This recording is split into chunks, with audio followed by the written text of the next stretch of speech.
और अब इनको डर लग रहा है कि जो उइगुर ब्रिगेड है, जो इराक और सीरिया में लड़ के आया है आईसिस के साथ, वो नॉर्थ अफ़गानिस्तान में बैठा है। नॉर्थ अफ़गानिस्तान में बैठा है तो मतलब वो कभी भी या तो वखान कॉरिडोर नहीं तो गिलगिट-बाल्टिस्तान के थ्रू ये तो सिंकियांग में आ जाएगा। अब ये है कि सिंकियांग उस इलाके को डिफेंड करने के लिए किसको लाए? अगर वहां पे डिप्लॉय कर देता है ईस्टर्न थिएटर कमांड से 1-2 ब्रिगेड और, तो 7 ही ब्रिगेड बचे उससे।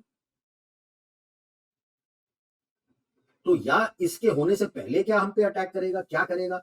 ये उसके, क्योंकि ये तो मैं अभी लॉजिकली बता रहा हूँ कि ये दिक्कत है, लेकिन उसके दिमाग में ये दिक्कत नहीं दिखता कि मैंने कुछ करना है to regain control on the communist party. Yes. China was sinking under Mao. Mao was a dictator and we faced 62 war. He tried again in 67. जूते खा के गया था नाथुला सिक्किम में, जूते खा के गया था। Deng Xiaoping was under pressure. Open up करो, ओपन अप करो, ओपन अप करो। There was a growing sentiment among students की डेमोक्रेसी लाओ। उसने सोमद्रोंग चुप करने की कोशिश की हमारे सामने, थप्पड़ पड़े थे, सारा एग्रीमेंट साइन किया था उसके बाद 88 onwards. Not, people don't understand, नाम केवल वो हाईअप का आता है, उसके हाईअप के साथ पूरा एक्सटेंडेड फैमिली होता है, उसके पर्सनल स्टाफ होते हैं, उस जिस ऑफिस में बैठा है उसके हैंड पिक प्रोटेजेस और स्टाफ होते हैं, वो भी जाते हैं उनके एक्सटेंडेड फैमिली में जाते हैं, इसके बारे में कोई नहीं बात करता। मतलब आप कह रहे हैं कि it is not just one person they get rid of the entire no no clan. No no, वो पूरा क्लैन का क्लैन गायब हो जाता है, बीच का पात नहीं होता, because you have psychological impact. आप देख लो, 10-11 साल का बच्चा था, सडनली कोई आपके साथ खेलने को तैयार नहीं है, आपको गांव भेज दिया है, आप जो ऐशो आराम से रह रहे थे वो सब खत्म हो गया, और वहां के लोकल स्कूल में लोग आपको थू थू करके अलग खड़ा कर देते हैं। उसकी मम्मी अपने सिस्टर्स को बचाने के लिए, बेटियों को बचाने के लिए इसके फादर से सेपरेट कर गई, फादर मदर ने ज्वाइंट डिसीजन लिया था। बट आप छोटा बच्चा तो समझ नहीं सकता ना, वो तो यही देखता है माँ तो बाप को छोड़ के चली गई, बहनों को लेकर चली गई, वो ऐश में रह रहे हैं सिटी में, हम तंगी में हैं। Look at the psychological impact on his brain. Okay, record, okay. नमस्कार, सत श्री अकाल, राम राम सर, हमारी वणक्कम। आप सभी का ऑल न्यूज मीडिया में फिर से स्वागत है। मैं आपकी होस्ट गायत्री देवी। हमारे साथ जुड़े हुए हैं retired major general Rajeev Narayanan sir. और आज का जो मुद्दा है वो बहुत इंपॉर्टेंट है। आज हम बात करें इंडिया वर्सेस चाइना, किस तरीके से जियोपॉलिटिकल स्टेज पर दोनों कंट्रीज एक दूसरे को मात देने में लगे हुए हैं। चाइना ने थोड़ा सा पहले बढ़त बनाया था, अगर मैं मैच टाइप में बात करूं, मैच कमेंट्री करूं, कि पहले बढ़त बनाया था हमारे यहाँ मनमोहन सिंह की सरकार थी, स्ट्रिंग ऑफ पर्ल्स लेकर आए। तो 2014 में मोदी जी के आने के बाद उन्होंने स्ट्रिंग ऑफ पर्ल्स को किस तरीके से तोड़ मरोड़ के उसका कचूमर निकाल दिया, उसी पे हम डिस्कस करेंगे। Sir, a very warm welcome on the show. Let's get started. जी sir. Very thank you so much, नमस्कार जी, जय भारतम। हाँ, अब स्ट्रिंग ऑफ पर्ल्स जो है वो धीरे धीरे धीरे धीरे करके वो बना रहा था।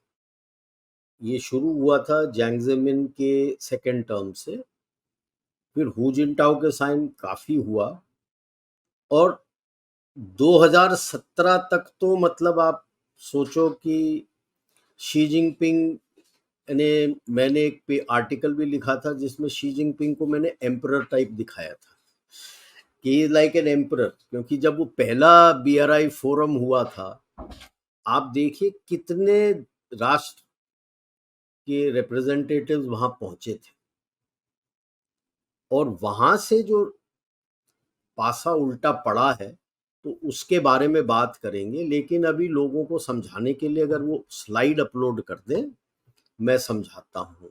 हाँ, तो ये स्ट्रिंग ऑफ पर्ल्स वर्सेस हमने जो बनाया था वो डायमंड नेकलेस। तो इस रॉयल इंडियन टाइगर के बजाय मैं बोलता हूँ द रॉयल भारतीय टाइगर रोर्स बैक। ये 2014 के बाद इतने जोर से धाड़ा है, और वैसे भी लेडीज सब समझ जाएंगी कि diamond is more precious than pearls. अगर उनको चूज करना पड़े कि डायमंड लेना है या पर्ल लेना है, वो तो डायमंड ही लेंगी, वो पर्ल्स के पास क्यों जाएंगी। ठीक है, तो उन्होंने क्या किया था, तो ये जो आप डॉटेड लाइन में देख रहे हैं, ये इनके मैरीटाइम सिल्क रूट जो बीआरआई का हिस्सा है उसका हिस्सा है, जिसमें ये जो रेड डॉट्स सारे बने हुए हैं, यहाँ यहाँ इन्होंने अपना घेराबंदी किया था। एक तरह से जब आप देखते हो नक्शे में तो आप देखते हो कि भारत को घेरने में लगे हुए, जैसे चिटागोंग में पुश कर रहे थे, म्यांमार के क्योक्पू पे है, वो जो बे ऑफ बंगाल का बीच में दिखाया है हमारे अंडमान निकोबार आइलैंड्स के ऊपर, वो कोको आइलैंड्स है म्यांमार का, हम्बनटोटा, मालदीव्स, ग्वादार, यहाँ पे जिबूती नहीं दिखाया है, जिबूती भी था, सूडान में पहुंच गए थे, टंजानिया में बागामायो के लिए वो लड़ रहे थे कि भाई वहां पे भी हम बनाएंगे, किनिया में भी लामू के लिए चल रहा था। और हमने जवाब में क्या किया? जवाब में राइट साइड में आप देख रहे हो हमारा डायमंड नेकलेस जो शुरू हुआ है क्वाड को, और मैंने 2007 में शुरू करने की कोशिश की थी, लेकिन चला नहीं वो, और 2014 के बाद वो काफी स्ट्रांग हो गया है और मल्टी डायमेंशनल हो गया है। आज क्वाड कोई ये देखेगा नहीं कि केवल मिलिट्री है। वियतनाम के साथ चांगी, सिंगापुर में सबांग, इंडोनेशिया के साथ सेशल्स में, ओमान, छाबहार, तो इसको एक एक करके लेते हैं। क्या था ये? इसने बनाया तो था, लेकिन जब एग्रेसिव हो गया शी जिनपिंग, फिर लोगों को धीरे धीरे समझ में आने लगा कि भारत क्यों निकला था। ये 2017 में मैंने एक पेपर भी लिखा था कि बीआरआई है, सब चीन की तरफ जाता है। मतलब एक पुरानी कहावत थी रोमन एम्पायर के टाइम में कि ऑल रोड्स लीड टू रोम, और उनके जो वैसल स्टेट्स थे वो लड़ते थे रोम के लिए, रोम के भलाई के लिए, उनके भलाई के लिए नहीं, रोम की भलाई के लिए। इसी तरह इन्होंने जो बीआरआई बनाया था उसके सारे रोड जो हैं बीजिंग जाते हैं। अगर सिल्क रूट भी देखो, मैरीटाइम रूट, वो भी बीजिंग जाता है। इसको सॉर्ट आउट करने के लिए अगर इंटरनेशनल कोर्ट होता है, ट्राइब्यूनल होता है, आपका डब्ल्यूटीओ है, वो अलग है, किसी देश का नहीं है। लेकिन लैंड और सी रूट में जब किसी को प्रॉब्लम है तो बीजिंग ने अपने ही चाइना के अंदर 2 कोर्ट बना रखे थे कि अगर आपको दिक्कत है तो मेरे पास आके लड़िए। मतलब मैं ही जज, मैं ही जूरी, मैं ही हैंगमैन, सारा कुछ मैं हूं। नंबर 2 जो गलती की इन्होंने, एक तो बहुत ज्यादा पैसे डाल दिए, जितना कि जो देश जिनको पकड़ा था, चुन चुन के लिया था, जो बहुत ही वीक देश थे इकोनॉमिकली, वो पे बैक नहीं कर सकते थे। तो उसी तरह से जब पे बैक नहीं कर सकते हो तो वो अपने लिए एक एसेट अपने नाम पे कर लेते थे। जैसे कंबोडिया में ये जो लाल बटन है, ये है Ream naval base, then Coco Islands, Kyaukpyu, उसके बाद हम्बनटोटा, ग्वादर, और उसी तरह से जिबूती। तो ये सारे देश अब डेट ट्रैप पे चले गए हैं। श्रीलंका में क्या हुआ हमें पता है, पाकिस्तान का क्या हाल है हमें पता है। तो अभी देशों को, लोगों को गुस्सा आ गया, आक्रोश जनता में, कि भाई रूलर्स ने तो पैसे खा लिए और सारा लोड हमारे ऊपर छोड़ दिया। तो अभी आप देखो म्यांमार में क्या हुआ है, नॉर्थ म्यांमार में जूते मार के नॉर्थ म्यांमार में चीनियों को भगा दिया है वहां से। और 2 दिन पहले ही अराकान आर्मी ने क्लियर स्टेटमेंट दे दिया था कि ये कालादान प्रोजेक्ट भारत का जो सितवे को कनेक्ट करता है हमें एक्सेप्टेबल है, क्योंकि ये हमारे फायदे के लिए है। मैसेज चाइना को लाउड एंड क्लियर है, आप आए थे अपने फायदे के लिए। भारत, जो ये भारतीय रॉयल टाइगर आ रहा है, वो सबके फायदे के लिए आ रहा है, हमें ये मंजूर है। बांग्लादेश में चिटागोंग उनका हुआ नहीं, हम्बनटोटा से कोई फायदा हो नहीं रहा है। मालदीव्स में सोचा था मुइजी को ले आए, अभी पासा ऐसे उल्टा पड़ा है कि अब वो आईएमएफ के पास हाथ जोड़ के चला गया है कि मैं बैंकरप्ट हूं। अच्छा, आईएमएफ उनको तभी पैसा देगा जब चाइना अपना डेट रोल ओवर कर देगा कि मैं 1 साल या 2 साल इनसे इंटरेस्ट नहीं लूंगा। IMF, world bank, US control करता है, और यूएस ने उनको क्लियर बोल रखा है कि ये पैसे चाइना को इंटरेस्ट देने के लिए नहीं इस्तेमाल किया जाएगा और मालदीव्स का डेट केवल चाइना के साथ। तो अब ये कितने देर टिकेगा मुइजू, पता नहीं। ग्वादर आप देख ही लो पाकिस्तान में क्या हालत हो गई है, और उन्होंने तो पास अब उल्टा पड़ गया है, वो अब यूएस के पास जाना चाहते हैं। अब ये मेरे ख्याल से देखो पीटीआई क्या करता है, कि वो कह रहे हैं छोटी सी सुन्नी पार्टी है कोई जिसके पास एक सीट है, मेरे सारे इंडिपेंडेंट्स अब उनके पास चले जाएंगे तो वो सिंगल लार्जेस्ट पार्टी हो जाएंगे। तो अभी ये नौटंकी चल रही है। अब वो देते नहीं देते, 3 दिन के अंदर इलेक्शन रिजल्ट आने के 3 दिन के अंदर उन्होंने ये एफिडेविट जमा करना है। 3 दिन के अंदर, आज आई थिंक 3 दिन से ज्यादा हो गया है। आज 20 तारीख है, इलेक्शन 8 को हुआ था, मेरे ख्याल 12 की 13 तक तो रिजल्ट्स आ गए थे, तो 16 तक तो एफिडेविट जाना था, एफिडेविट अभी तक गया नहीं है। सो पाकिस्तान का कुछ पता नहीं है उनको, जैसे हम कहते हैं अता पता लापता। अब सोमाली पायरेट्स, क्योंकि ये इजराइल लड़ाई के साथ रेड सी में हुई तो शुरू हो गए, तो ये जो एडन का टास्क फोर्स था वो शुरू हो गया है हूती के साथ लड़ने में। तो सोमाली पायरेट्स तैयार हुए थे, अब उनको डर लग गया होगा, जिस तरह से इंडियन नेवी ने उनका, आपके साथ शो में भी बात की थी मैंने, कि किस तरह से इंडियन नेवी वहां पे उनको आ गया है वहां पे, और वो डरते हैं इंडियन नेवी से। आजकल कोई खबर नहीं आती कि फलाने शिप को अटैक किया, फलाने शिप को अटैक किया। 12 शिप अपने खड़े हैं वहां पे, अपने दम पे, अपने झंडे के नीचे, अपने झंडे के नीचे। चीन के शिप्स थे वहां पे, जब बीच में सोमाली पायरेट्स आए थे, खबर गया था, भाग गए वहां से। तो अब आप देखिए, मालदीव्स का क्वेश्चन मार्क हो गया है, पाकिस्तान का क्वेश्चन मार्क हो गया है, जब सोमाली पायरेट्स का क्वेश्चन मार्क दिया है। अगर आप अब बोलते हो कि मैं यहाँ पे, आप मेरा इलाका है और आप सोमाली पायरेट से नहीं जूझ सके, तो इंडियन ओशन रीजन के अंदर आपकी क्या इज्जत रह जाएगी। ये एक जो इंडियन नेवी ने किया है मार्कोस के साथ, यहां पे खड़े होके दिखाया है इन्हें, ये तो अमेरिकन कमेंटेटर्स तक कह रहे हैं कि बाकी शिप कोई, बाकी देश कोई कुछ नहीं कह रहा है, सोमाली पायरेट्स, इंडिया खड़ा हो गया और वो इंडियन शिप्स और मार्कोस से डरते हैं, इंडियन शिप्स और मार्कोस से डरते हैं। और ये एक मैसेजिंग है पूरे इंडियन ओशन के लिए कि भाई साहब, अगर मैं कहता हूं कि मैं हूं यहां पे आपकी मदद करने के लिए, आप करके दिखा रहे हो। चीन नहीं करके दिखा रहा, क्योंकि चीन इसमें देखता है कि मेरा क्या फायदा होगा, फायदा नहीं हो रहा तो वो कर नहीं रहा। तो कारण क्या है, अब ये इसका स्ट्रिंग ऑफ पर्ल्स बिखरने लगा है, जो जो माला पिरो रहा था वो बिखरने लगा है। क्यों? हम डेट ट्रैप देखते हैं केवल जिस देश को उसने लोन लिया है। मैं कहता हूं ना, मैं उसके भी डेट को देखता हूं कि भाई साहब, वो देश तो डूबा, तुम भी डूबे। इतने सारे बिलियंस ऑफ डॉलर्स आपने यहां डाल दिया, कोई पैसा आपको वापस नहीं आया, तो उसके खुद की इकोनॉमी डिक्लाइन हो रही है। और sorry for the seven, internal strife भी हो चुका है, क्योंकि पब्लिक उसके साथ नहीं है। सीपीसी के अंदर एक और काउंटर आ गया है, जनरल, एक रिटायर्ड जनरल है, पॉलिटिकल कमिश्नर होता था, लिन युआन, वो लियाओ शाओची जो पहले प्रेसिडेंट थे 58 टू 68, उसका बेटा है।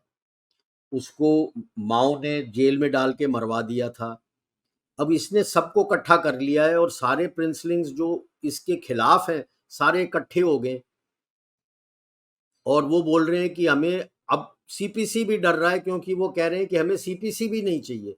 कहते हैं, उनका कहना है democratic socialistic parliamentary setup in China, और सीपीसी तो पार्लियामेंट्री सेटअप से कतराता है कि हम हैं और कुछ नहीं। डेमोक्रेसी की प्रॉब्लम है इन्हें। हाँ, वो ये डेमोक्रेसी मांग रहा है, ये डेमोक्रेसी मांग रहा है, लेकिन इसमें एक प्रश्न चिन्ह है, बहुत बड़ा प्रश्न चिन्ह है। अगर डेमोक्रेसी आ जाता है तो ताइवान इनके साथ हो जाएगा, ताइवान इनके साथ हो जाएगा, तो जो हम चीन के बारे में बोलते हैं कि first island, second island chain, वो सब टूट गया। तो अब पीएलए नेवी पैसिफिक में आ जाएगा। क्या यूएस को ये एक्सेप्टेबल है कि पीएलए नेवी पैसिफिक में आ जाए? उनको और कोई नेवी पैसिफिक के अंदर आने में रास नहीं है। वेस्टर्न पैसिफिक, सदर्न पैसिफिक में रह लो, बाकी पैसिफिक में वो नहीं मानेंगे। तो अब जब ये गिर रहा है तो हमने क्या क्या किया है? मंगोलिया आपके साथ है, जापान आपके साथ है, अब इसमें दिखाया नहीं है, फिलीपींस आपके साथ आ गया। इनफैक्ट अभी तो इंडोनेशिया में जो नए प्रेसिडेंट इलेक्ट हुए हैं, प्रबोवो, जो पहले आर्मी के चीफ थे, उनके चीफ ऑफ जनरल स्टाफ, वो तो ओपनली कह दिया है मुझे ब्रह्मोस चाहिए। तो वो आपके साथ आ गए हैं। आप वियतनाम आपके साथ है, सिंगापुर आपके साथ है, इंडोनेशिया भी आपके साथ पूरे हो गया है, सबांग आपको दे दिया और वो कह रहा है कि उसको ब्रह्मोस चाहिए। सेशल में आपका आपके साथ है। मॉरिशस भी अभी धीरे धीरे आपके साथ आ रहा है, चीन से निकल के आना चाहता है। ओमान आपके साथ है। अरेबिया में कतर को छोड़ के, लेकिन कतर से अभी डील हो गया, तो देखते हैं आगे किस तरह वो घूमता है, क्या करवट लेता है। लेकिन सऊदी अरेबिया, यूएई, आईमेक के साथ तो आपके साथ पूरे जुड़ गए हैं, आप ही के साथ हैं। ईरान का छाबहार आपके साथ है। सो सडनली अब चीन देख रहा है कि मेरा जो नेकलेस मैंने पिरोया था इतने साल से, वो बिखर गया। वो बिखरा इसलिए, अगर ये धीरे धीरे करते ना, हमें पता भी नहीं लगता, पकड़ तेज हो जाती। तो शी जिनपिंग, कई दफा मैं बोलता हूं, कई चैनलों में भी, आपके इसमें भी बोला है, Xi Jinping is the Imran Khan of China. उसने बिल्कुल बिखेर दिया है अभी चाइना को। उन्हें समझ नहीं आ रहा, क्योंकि हमारा उसके विरुद्ध ये था। हम कह रहे थे बीआरआई जो है आपको डेट ट्रैप में डालता है, तो हमने क्या कहा, वसुधैव कुटुंबकम और सागर सबको एक्सेप्टेबल है। क्योंकि वो कहते हैं कि जब आप आते हो, आपकी कंपनी आती है, आप हमारे लोगों को ट्रेन करते हो, और 90 क्या 95% लोग जो उस कंपनी में काम करते हैं एट ऑल लेवल्स, ऊपर से लेके नीचे तक, हमारे होते हैं। आपके पास मुश्किल से 5-1% के लोग होते हैं जो वहां बैठते हैं। तो हमारे लोगों को पैसा मिल रहा है, काफी प्रॉफिट शेयरिंग हमारे साथ भी होता है, तो हमारे देश की तरक्की हो रही है, स्किल डेवलपमेंट भी हो रहा है। विजवी चाइना, चाइना जो है मैनेजमेंट से लेके नीचे तक 95% उनके, मटेरियल उनके, लेबर उनका, और 5% होते हैं बिल्कुल लोअर लेवल पे जो लोकल्स होते हैं। लोकल को कोई फायदा नहीं होता है। हम फैक्ट्री लगाते हैं तो सारा लेबर और जितना मटेरियल वहां पे जो अवेलेबल है सोर्स कर सकते हैं, वो सारा वहीं से लाते हैं। जो अवेलेबल नहीं है वही बाहर से लाते हैं। चीन जो अवेलेबल है वो भी नहीं टच करता। तो अब धीरे धीरे लोगों को समझ में आने लगा है कि ये जो मॉडल भारत दिखा रहा है is a much better model than China. तो इसमें यानी किसी को शक नहीं होना चाहिए कि क्यों चाइना अभी बैकफुट पे है। ग्लोबल साउथ के आप वॉइस बन गए हैं, और जिस तरह से G20 में उनको इन्वॉल्व किया था, कि G20 का एक्चुअल जो चार्टर था उसको पहली बार खोला गया, और पहली बार उस पर अमल किया है किसी देश ने, जो भारत ने किया प्रेसिडेंसी में।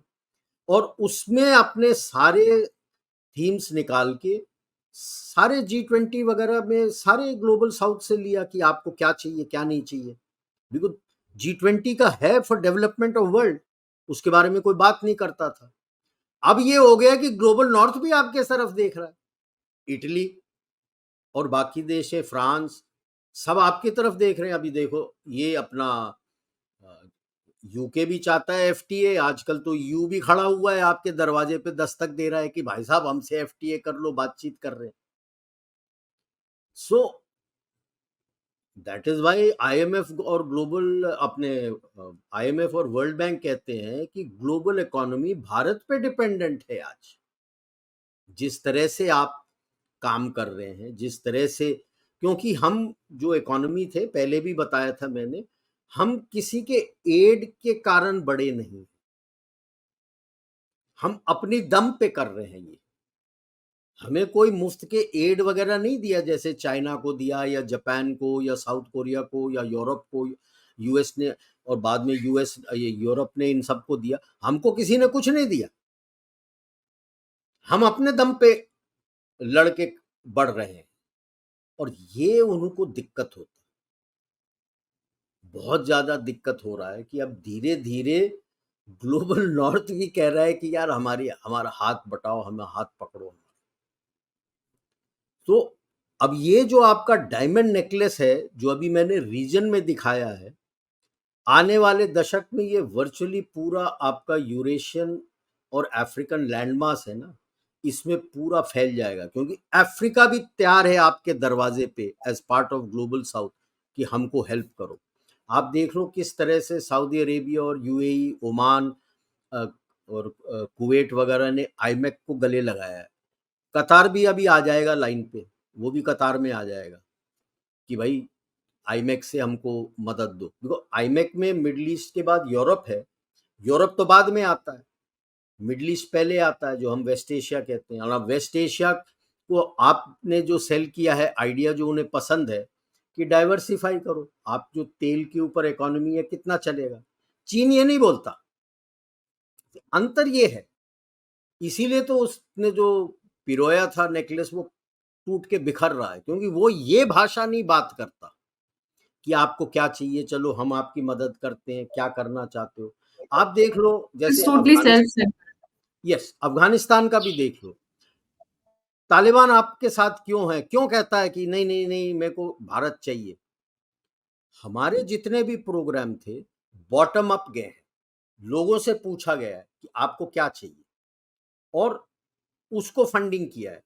अगर गवर्नमेंट ने मांगा कि मेरे को कुछ और चाहिए, यहां से पैसे नहीं निकाले, उसके लिए अलग पैसा दिया कि भाई आपकी जो चाह है और लोगों की चाह है, आप लोगों की चाह के ऊपर पोच नहीं कर सकते, उसमें से पैसा नहीं निकालेंगे, हम आपको अलग देंगे पैसा। तो अब लोगों, अब अगर तालिबान है तो बगैर लोग उनके साथ कैसे जिएंगे, और लोग कहते हैं हमको भारत चाहिए। चीन तालिबान से बात करता है, वहां दाल नहीं गल रही, क्योंकि उनको केवल चाहिए कि जो उन्होंने माइंस में पैसे दिए हैं, इनके गोल्ड के माइंस हैं और एल्युमिनियम के माइंस हैं, उसमें से सामान निकालना चाहते हैं, और वो हो नहीं रहा। लेकिन अब प्रॉब्लम चाइना के अंदर काफी आ रहा है, और ये हमें नहीं भूलना चाहिए। ठीक है, हम खुश होते हैं, डिस्कशन करते हैं कि हाँ चाइना डिक्लाइन कर रहा है, अभी भी चाइना अभी उतना बड़ा ग्लोबल सप्लाई चेन तो नहीं रहा, फिर भी 1/3 लेवल पर वो एक मेजर सप्लाई चेन हब है, अभी भी है। मतलब जो 100% देता था, अभी 25 से 30% पे रह गया है, तो वो इसीलिए इकोनॉमी उसका काफी डिक्लाइन कर गया है, लेकिन है। अभी जैसे जापान, साउथ कोरिया, ताइवान, ये निकलना चाहते हैं, उससे बाहर निकलना चाहते हैं, अभी बात कर रहे हैं, निकले नहीं हैं। वो अभी बात कर रहे हैं कि भाई हम वियतनाम, फिलीपींस बगल में हैं तो वहीं पे चले जाएं, because it makes economic sense, transportation charges नहीं लगते हैं, लेकिन निकले नहीं हैं अभी भी काफी। जर्मनी का तो बहुत ज्यादा अभी तक निकले नहीं है, काफी कनेक्शन है जर्मनी का चाहिए चीन के साथ। तो चीन का जैसे ही अगर खुदा न खास्ता कोई ब्लैक स्वान इवेंट हो जाए और हादसा हो जाए और रुक जाए, ग्लोबल इकोनॉमी को और ठेस पहुंच सकता है,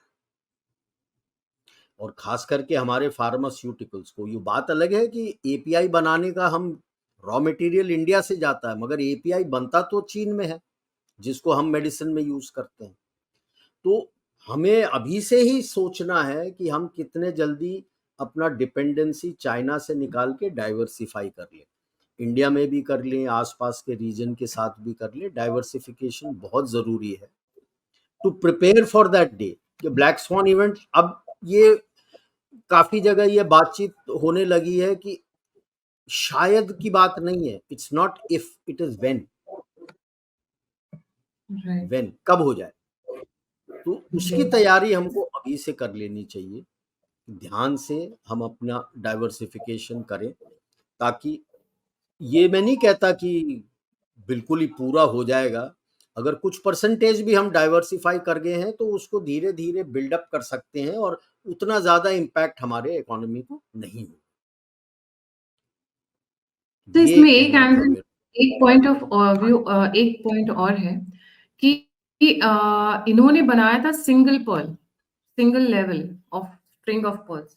तो भारत ने क्या किया है, भारत ने 4 लेयर्ड बना दिया है। सॉरी, दिस इज नहीं, हाँ रॉन्ग नहीं, स्लाइड। अंतर अंतर ये है, हाँ बिल्कुल बिल्कुल, अंतर ये है, इन्होंने जो स्ट्रिंग ऑफ पर्ल्स बनाया था वो अपने बेसिस पे कब्जा करने के लिए, इनका एक 2013 का science of military strategy publish हुआ था, जो अभी 2018-19 में इंग्लिश लैंग्वेज में ट्रांसलेट हुआ है। उसमें ये मिलिट्री बेस को, फॉरेन मिलिट्री बेस नहीं बुलाते हैं, क्योंकि उसमें वो बोलते हैं कि वो कॉलोनी का, कॉलोनाइजेशन की बू आती है। तो वो बोलते हैं, उसको बुलाते हैं ओवरसीज स्ट्रेटेजिक स्ट्रॉन्ग पॉइंट। तो ओवरसीज स्ट्रेटेजिक स्ट्रॉन्ग पॉइंट में ये जो 7 आर्टिफिशियल आइलैंड बनाए हैं वो प्रमुख हैं साउथ चाइना सी को कंट्रोल करने के लिए। दूसरा है हम्बन टोटा, तीसरा है इनका क्याकफू, एंड चौथा कोको आइलैंड, पांचवा है ग्वाडर, छठा है जिबूती। और उसी तरह से ये चाहते थे कि अफ्रीका के ईस्टर्न सी बोर्ड के ऊपर भी पोर्ट्स बने। जहां जहां ये जाते हैं वो पोर्ट बनाते हैं, पोर्ट पे कब्जा करना चाहते हैं। जिबूती में भी आप देख लो कैसे गए, जिबूती में इतना सारा लोन वगैरह दे दिया था, दे नहीं पाए, पोर्ट पे कब्जा किया। पोर्ट पे कब्जा करने के बाद उस पोर्ट अपना बेस बनाया, लेकिन वो टर्मिनल पे कब्जा करना चाहते थे। बाकी वेस्टर्न नेशंस और यूएस के वहां बेस थे, वो खड़े हो गए थे जिबूती के पास कि भाई इसको अगर दिया तो तेरे को उखाड़ के फेंक देंगे। जब भी वो टर्मिनल नहीं गया, नहीं तो वो टर्मिनल पे आग रखा। अभी जैसे आप देख लो, कोलंबो टर्मिनल पकड़ा हुआ है उसने, हम्बनटोटा टर्मिनल ले रखा है, ग्वादर में जो अपने लिए टर्मिनल बनाया है वहां पे पाकिस्तान नेवी का बेस भी है बगल में, वो अंदर जा नहीं सकते, उसने दीवार से पूरा बंद कर रखा है। उसके मरीन के सोल्जर्स वहां तैनात हैं, वो किसी को अंदर आने नहीं देते। उसने तो कब्जा जमा रखा है वहां पे। ठीक है, हम्बन टोटा में करना चाहता था, बट इंडिया और यूएस के दबाव में वो कर नहीं पाया। ठीक है, और जी। मालदीव्स में बाकी जगह जो कर रहा है वो अलग बात है। Southern end of Maldives there is a Gan island, वहां पे एक पुराना सेकेंड वर्ल्ड वॉर का ब्रिटिश का बेस था, एयर बेस, उसकी नजर उस पे थी। वो बिल्कुल डिगो गार्शिया के बगल में आ जाता है, तो वो भी नहीं राइट। मिला उसको। और मालदीव्स तो खैर चलो अब हाथ से गया, श्रीलंका भी तकरीबन अब हाथ से जा रहा है उसके। उन्होंने मना कर दिया कि कोई भी नेवल वेसल्स आएगा नहीं वहां पे, हमारे नेवल तो जाते ही नहीं, हमें जाने की जरूरत नहीं है, आते तो केवल चीन के थे और किसी के तो आते नहीं थे। अब उन्होंने ऑर्डर पास कर दिया है कि भाई अब कोई भी मिलिट्री यानी नेवी के वेसल्स वहां पे आएंगे नहीं, हम्बनटोटा में या कोलंबो में, खत्म। अब पाकिस्तान पाकिस्तान रह गया है, जहां पे ग्वादर नहीं तो कराची आते रहते हैं वो। तो वो करेक्ट मल्टी लेयर हमने बनाया जो आप देख रहे हो। इसीलिए मैंने कहा था कि अगले 1 दशक के अंदर आप देखोगे पूरा फैल जाएगा, बस रशिया, यूरोप, एक्सपैंड कर जाएगा। अफ्रीका। बिल्कुल बिल्कुल बिल्कुल, सारे इन्वॉल्व हैं। आप देखते जाओ, हमने लेयर्ड बनाया है। और लेयर्ड अप्रोच कैसे किया कि यहाँ पे नजदीक पे आपने स्टार्ट किया था अपना Asia Africa growth corridor Japan के साथ। आपने एक टर्मिनल लिया था कोलंबो पोर्ट में, और उसको बना के दिखाया कि किस तरह से हम बनाते हैं और किस तरह से चीन करता है। वो बाकी टर्मिनल्स जो चीन के पास हैं वो चीन कंट्रोल करता है। यहाँ पे आपने लोकल रिसोर्स लिया, लोकल लेबर लिया, लोकल लोगों को सिखाया पूरा, अब वो टर्मिनल रन करते हैं। लोगों को समझ आ जाता है ना कि यार ये तो बेहतर है, एटलीस्ट ये आते हैं तो हमको काम मिलता है। और जैसे जैसे ये स्प्रेड होता गया कि भाई जब भारत आपके पास आता है कुछ लेके, आपसे पहले पूछता है आपको क्या चाहिए। चीन ये नहीं पूछता कि आपको क्या चाहिए, चीन कहता है मैं ये करूंगा। आप जब बोलते हो कि आपको ये चाहिए, बोलता अच्छा ठीक है वो मैं फेज 2 में देखूंगा, और वो फेज 2 कभी आता नहीं है। और सर एक रशिया चीज़ जब, और एक एक जी। हाँ जी, सर एक पॉइंट और था जिसे आपने बताया ये पोर्ट को लेकर आते हैं, डेफिनेटली पोर्ट्स का होता है, ऑब्वियसली फॉर मैरीटाइम कनेक्टिविटी आसान है इनके लिए। ये एक एंगल और है, ये जो पोर्ट्स इनके बन रहे हैं they are basically military stations. इनके स्पाइस, इनके कहा जाता है कुछ एक हल्के-फुल्के हथियार भी, और आर्म्ड पर्सनल, क्योंकि सीपीसी के ही लोग बैठते हैं यहाँ पर, PLA and CPC is one and the same. तो ये व्हाइल इंडिया जब इंडिया भी इसी है, चाहे पोर्ट्स हैं, एयरपोर्ट है या जो भी है, हमारा यहाँ पर मिलिट्री या इंटेलिजेंस इन्वॉल्वमेंट नहीं होता है। It's purely commercial. मैं, आप सही बोल रहे हैं। 2013 के साइंस ऑफ मिलिट्री स्ट्रैटेजी जो उन्होंने लिख के अपने लिए दिया है, जिसके बेसिस पे सारा उनका फोर्सेस चलता है, काफ़ी हद तक उसको एक्सेप्ट कर लिया है उन्होंने। उसमें tasking of overseas strategic strong point को दिया हुआ है कि जो लोकल गवर्नमेंट है you have to make sure कि वो आपके साथ है, और सारा कुछ उनको एडवांस इंफॉर्मेशन दोगे अगर उनके विरुद्ध कोई काम कर रहा है, और उनको हेल्प करोगे कि वो कंटिन्यू करे। तो वो स्पाइंग और किस तरह से करना, मदद करना, वो सब ओएसएसपी पे दिया हुआ है कि आपने ये करना है, ठीक है। बट दी वहाँ पे केवल इसी के लिए नहीं है। आप देखोगे कि उन कंट्रीज में जा रहा है जिसके नज़दीक कोई लैंडलॉक कंट्री है जहाँ पे उसके काफ़ी माइंस उसने ले रखे हैं, एंड रेलवे लाइंस बनाता है तो वही कनेक्टिविटी देता है ताकि यहाँ से वहाँ जा सके, माइन से सामान आ सके, जा सके। And so most of the railway lines जो उन्होंने बनाए हैं, they are not profitable for the country, क्योंकि जो माइन से आ रहा है उससे हार्डली एनी पैसा आ रहा है, उसका तो पूरा रेवेन्यू चाइना लेके चला जाता है। तो जो रेलवे लाइंस बनाते हैं, जैसे केन्या में भी बनाया था linking to Nairobi, it's a failure. क्यों फेलियर है? उसमें पूरा स्टाफिंग, ट्रेन चलाना, उसके अंदर जो पेंट्री कार है, उसके अंदर जो बंदे खड़े हैं, लगेज अटेंडेंट्स जो हैं, सारे चीनी हैं, इक्के दुक्के ही केनियन। और कॉस्ट इतना हैवी है कि लोग बोलते हैं यार मैं अगर टैक्सी लेके जाऊं, it is cheaper than travelling by this train, तो मैं ट्रेन क्यों पर लेके जाऊं। अच्छा, train makes it's money through freight, passenger से उतना पैसा नहीं लेता है, फ्रेट से लेता है। चाहे आप ट्रेन ले लो, चाहे आप प्लेन ले लो, it is cargo which is which makes it commercially viable. Everywhere you find long distance haul, when you compare with truck to train, train is cheaper. This is the only place where train is costlier than the truck. तो कोई train इस्तेमाल नहीं करता, truck इस्तेमाल कर रहा है। ये हालत है उनकी, पैसा लूटना चाहते हैं। इसीलिए मैं हर बार इनके जो बीआरआई है उसको मैं ऑक्टोपस से कंपेयर करता हूँ। ऑक्टोपस जो है उसके 8 टांग होते हैं, बीआरआई के भी 8 टांग हैं, 7 कॉन्टिनेंटल कॉरिडोर हैं, उसमें एक सीमेक भी और ऐड कर दिया है उसने, और एक Nepal, trans Himalaya Nepal corridor 2 add कर दिए हैं, तो 7 वो हो गए। 8वां is the maritime silk route. अच्छा, ये जो ऑक्टोपस के टांग हैं उसमें सक्शन कप्स होते हैं, जिस प्रे को पकड़ता है उसका खून चूस लेता है वो सक्शन कप से। और खून चूस के बाकी को मुंह में डाल के डाइजेस्ट कर लेता है।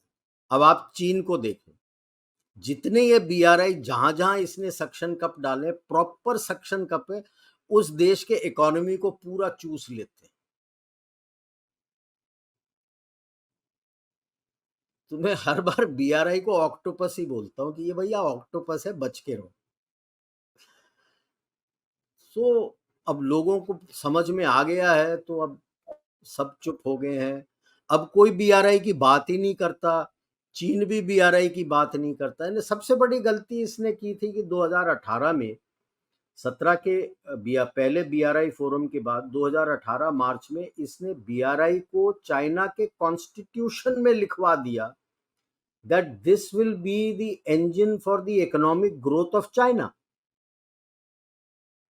तो आप बता लो, अगर BRI is for economic growth of China, तो बाकी नेशंस आपके ग्रोथ के लिए क्यों आए?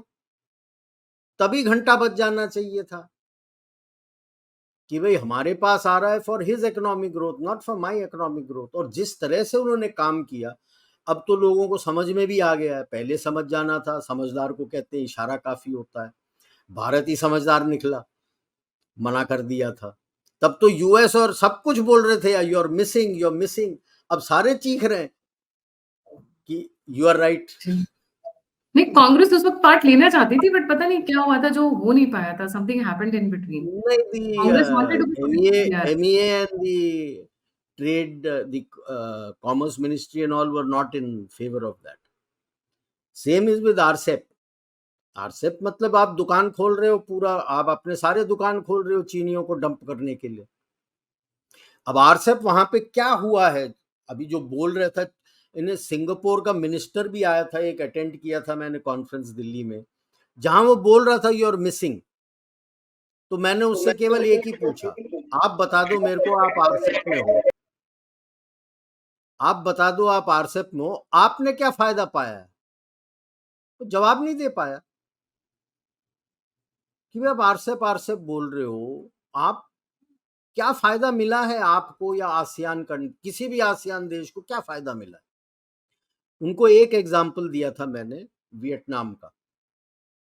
चीन क्या करता है, एफडीआई जब देता है, धीरे धीरे धीरे इन्वेस्ट करता है, और इतना इन्वेस्ट करता है कि वो आपके जीडीपी का डबल डिजिट कंट्रोल कर सके, 11-12% या ऊपर, उसका टारगेट ये होता है। Classic example is Vietnam. 2011 में इनका जो स्टैंड ऑफ हुआ था चीन के साथ, जब वो उनका शिपिंग सर्वे वेसल आया था और वियतनामीज को जो ऑफशोर ऑयल का था उसके अगेंस्ट उनके शिप्स एक्शन ले रहे थे, वियतनाम के अंदर चीनी एस्टेब्लिशमेंट्स को जनता सड़क पे आ गई थी, जला दिया था। वो अलग बात है कि भाई जापानीज भी जले, कोरियन भी जले, क्योंकि शक्ल तो तकरीबन सेम ही लगती है। जला दिया था उनके आउटलेट्स, उनके फैक्ट्रीज। सेम हैपेंड 2018 17-18 में। उस वक्त 6% था, जब 18 पे हुआ 15% पे था। क्या हुआ? भीख मांगते हुए गए थे सब देश के कि भाई आप चीन के अगेंस्ट स्टेटमेंट दो। हिम्मत नहीं हुई थी वियतनामीज गवर्नमेंट को छूट देने के लिए अपने लोगों को कि जला दो, because a 2 digit hit on a GDP is a very big hit on the GDP. इसलिए मैं बार बार कहता हूं, अगर एवरग्रैंड रियल्टी इनका गिरा है, जो सबसे बड़ा रियल्टी फर्म है, 50 से ऊपर है, and almost 30 to 33% of their GDP was dependent on realty sector। अगर realty sector collapse हो गया तो क्या बचा है चाइना में? 1/3 of your GDP is gone। तो किस दुनिया में बैठा है वो कि भाई मैं कुछ कर सकता हूं? और किस बेसिस पे IMF बोल रहा है कि 5% जीडीपी ग्रोथ हो रहा है? किधर से ग्रोथ हो रहा है? सब मानते हैं कि जो वो 100% बना था ग्लोबल सप्लाई चेन, जिससे पैसे आते थे, is down to about 25 to 30%। Realty sector, which had 33%, 30% of his GDP has collapsed. तो किस बेसिस पे ग्रो करते बोल रहे हो यार आप? लोग भाग क्यों रहे हैं? अभी आप यूएस से लड़ रहे हो कि मेरे जो आदमी अंदर घुसने की कोशिश कर रहे हैं मेक्सिको के, उनको आदर से अंदर लो। ये कोई बात हुई? तुम इलीगल माइग्रेंट्स को भेज रहे हो और बोल रहे हो आदर से लो। जूते पड़ रहे हैं उनको वहां पे। अब तो टेक्सास ने घंटा दिखा दिया है बाइडेन को, बोल रहा मैं तो दीवार बना रहा हूं, तो जो करना है कर ले। वो तो दीवार बनना शुरू हो गया। उसने तो अपने नेशनल गार्ड को डिप्लॉय कर दिया है वहां पे कि कोई आएगा सूत के भेज फेंक दो वापस।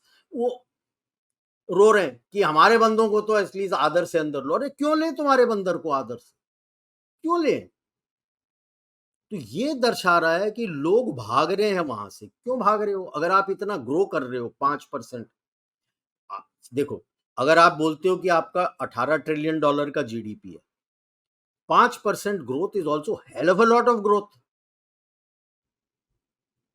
भाई यूएस भी तो, और डेवलप्ड कंट्रीज तो 3-4% पे growth is also very heavy growth.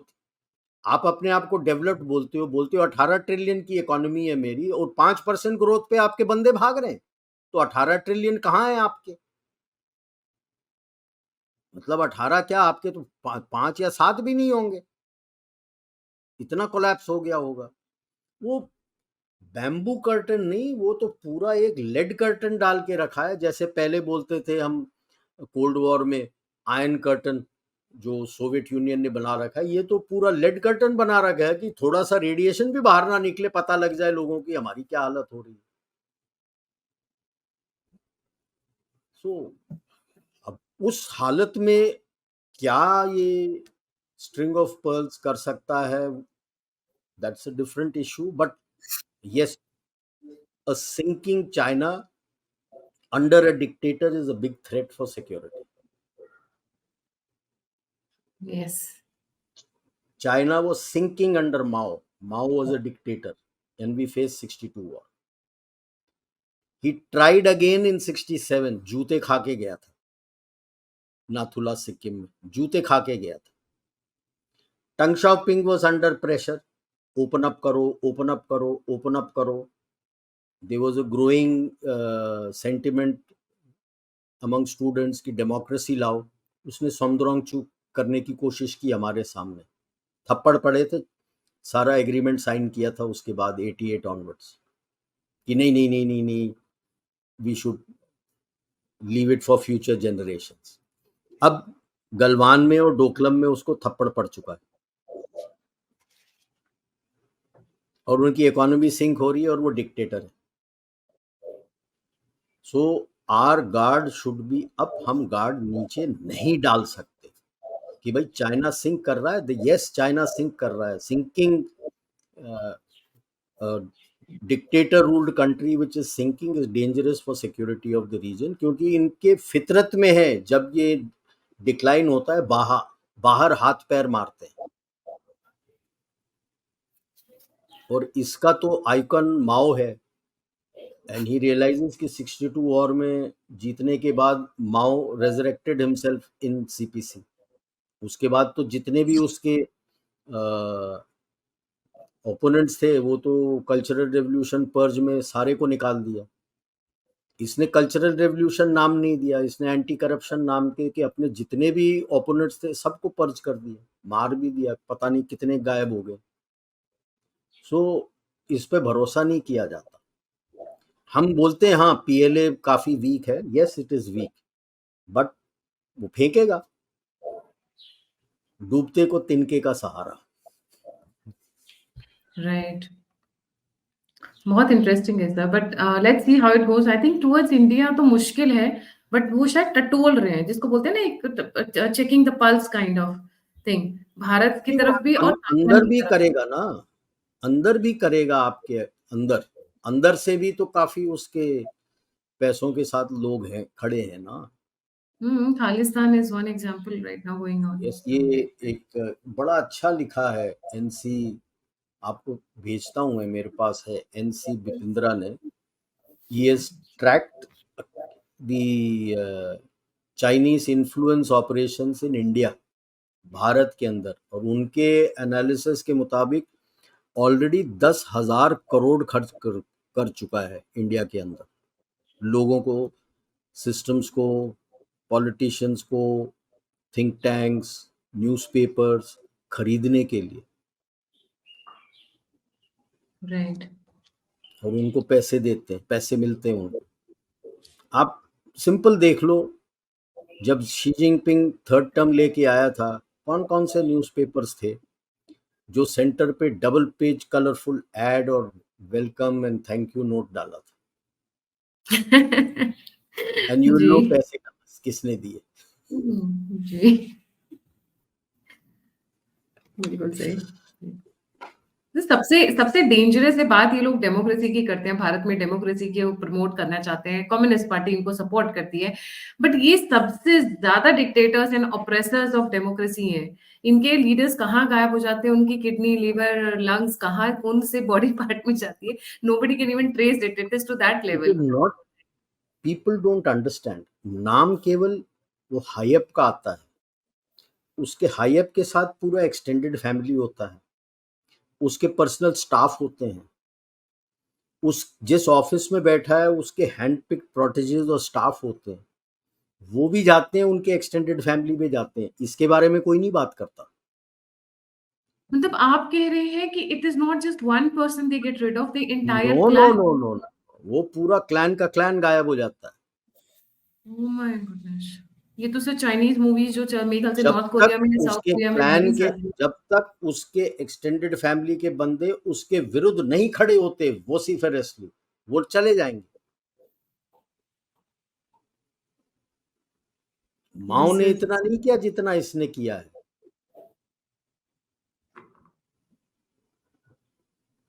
हुँ, क्योंकि वो बोलता है कि जो बच्चे होते हैं वो बाद में आके खड़े हो जाते हैं। अब वो देख ही रहा है ना, लिu शाओची का बेटा है जनरल लिन युआन, हु जिनटाओ का बेटा है, टंग शाओपिंग का बेटा है जो इसके विरुद्ध खड़ा हुआ है, हालांकि वो पोलियो रिडन है, व्हील चेयर पे है, सेहत ठीक नहीं रहती, बट इसके विरुद्ध खड़ा हुआ है।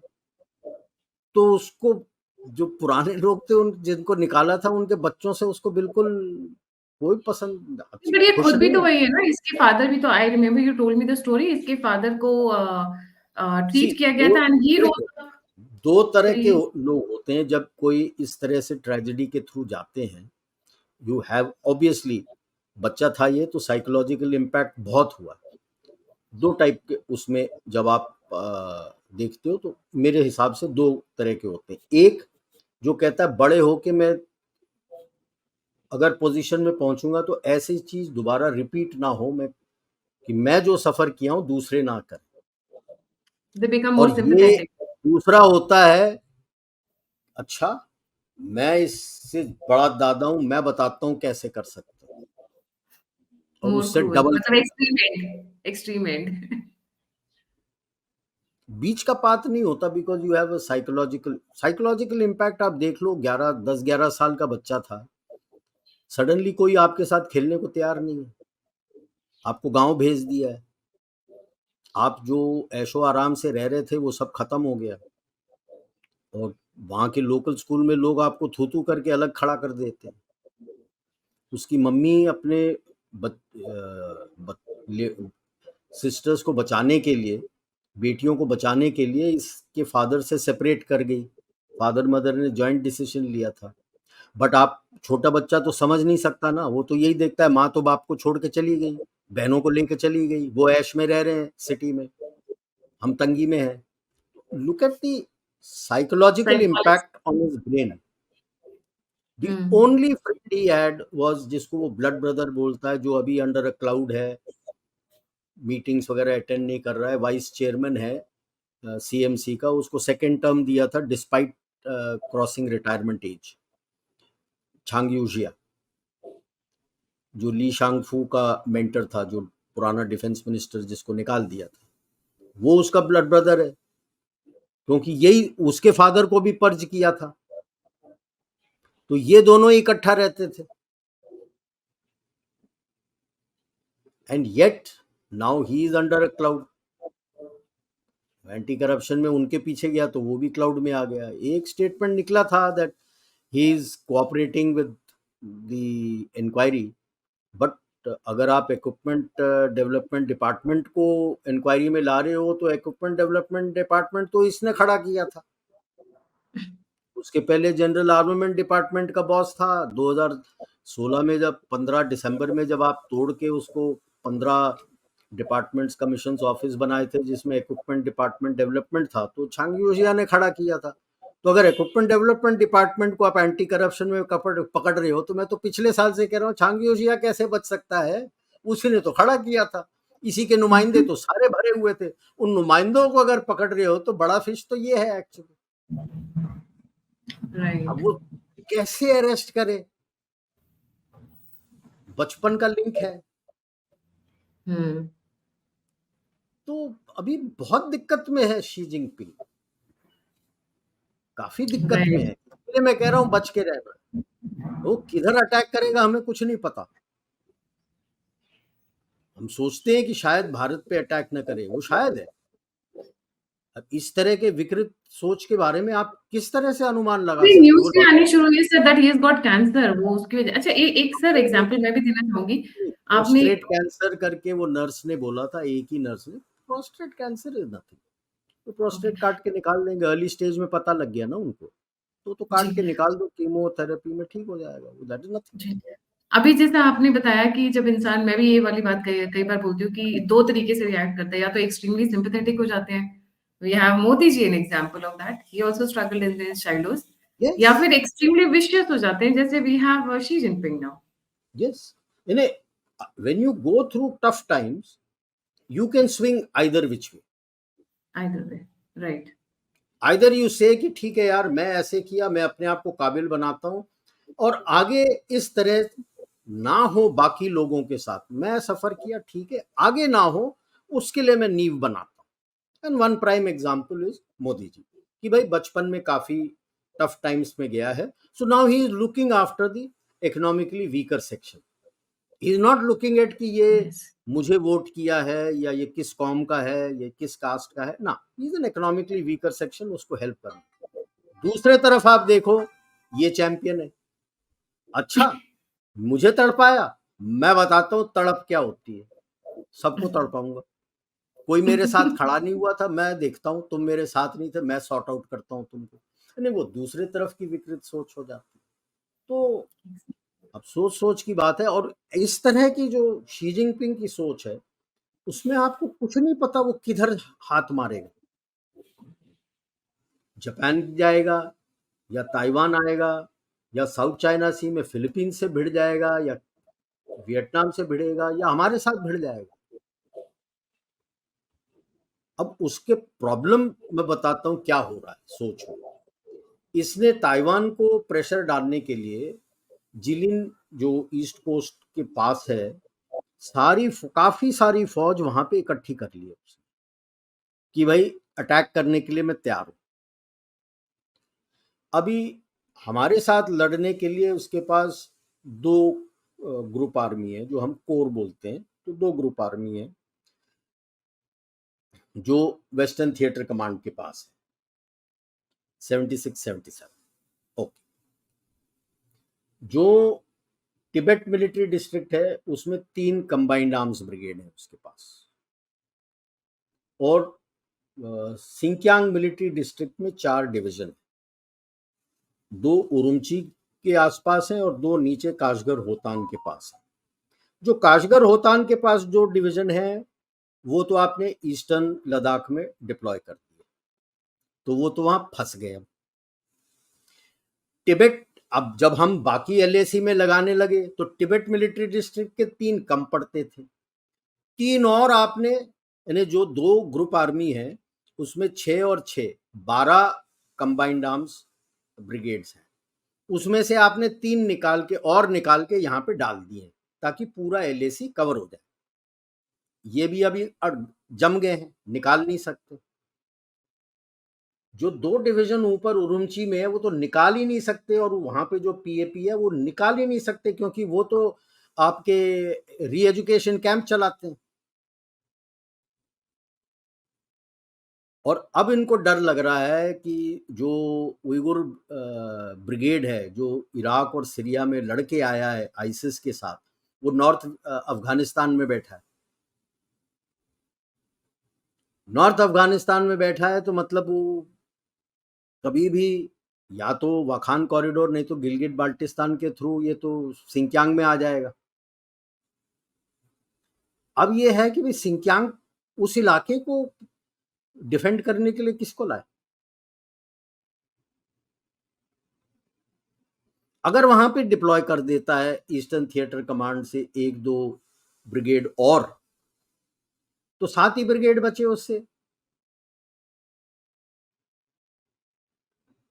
तो या इसके होने से पहले क्या हम पे अटैक करेगा, क्या करेगा, ये उसके, क्योंकि ये तो मैं अभी लॉजिकली बता रहा हूं कि ये दिक्कत है, लेकिन उसके दिमाग में ये दिक्कत नहीं दिखता कि मैंने कुछ करना है to regain control on the communist party. लोगों में भी मेरा चर्चा होने लगे कि हाँ ये बोला था, इसने कुछ कर दिया। वो इस सोच में जाता है, काबिलियत पे नहीं जाता कि क्या उसकी पीएलए काबिल है या नहीं, उस पे नहीं जाएगा। तो इसीलिए हमें अपने एलएसी पे और अंदर तैनात रहना। बिल्कुल सही। जी। Thank you so much sir for this informative talk. जाने से पहले सभी व्यूअर्स से रिक्वेस्ट है, please don't forget to like, subscribe and share the all news media.